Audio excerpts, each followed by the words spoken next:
मई का महीना लगन बड़ी जोर आए हैं तिलकरू साले बैठे जरोर। मई का महीना लगन बड़ी जोर आए हैं तिलकरू साले बैठे जरोर।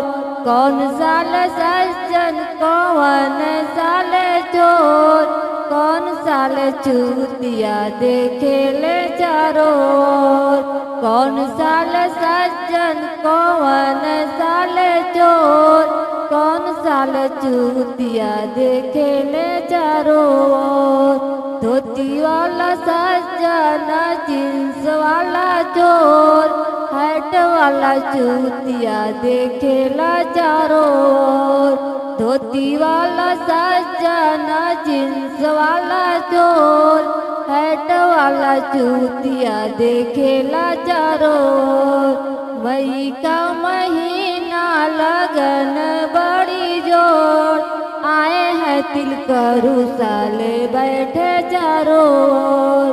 मई का महीना लगन बड़ी जोर आए हैं तिलकरू साले बैठे चारों ओर। कौन साल सज्जन कौन साल चोर कौन साल चूतिया देखे ले चारों ओर। कौन साल सज्जन कौन साल चोर कौन साल चूतिया देखे ले चारों ओर। कुर्ता वाला सज्जन शर्ट वाला चोर टाई वाला चूतिया देखेला चारों ओर। कुर्ता वाला सज्जन शर्ट वाला चोर टाई वाला चूतिया देखेला चारों ओर। मई का महीना लगन बड़ी जोर आए हैं तिलकरू साले बैठे चारों ओर। मई का महीना लगन बड़ी जोर आए हैं तिलकरू साले बैठे चारों ओर। कौन साल सज्जन कौन साल चोर कौन साल चूतिया देखे ले चारों ओर। कौन साल सज्जन कौन साल चोर कौन साल चूतिया देखेला चारों ओर।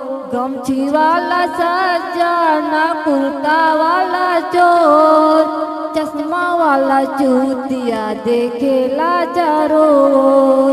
गमछी वाला सज्जन मुफलर वाला चोर चश्मा वाला चूतिया देखेला चारों ओर।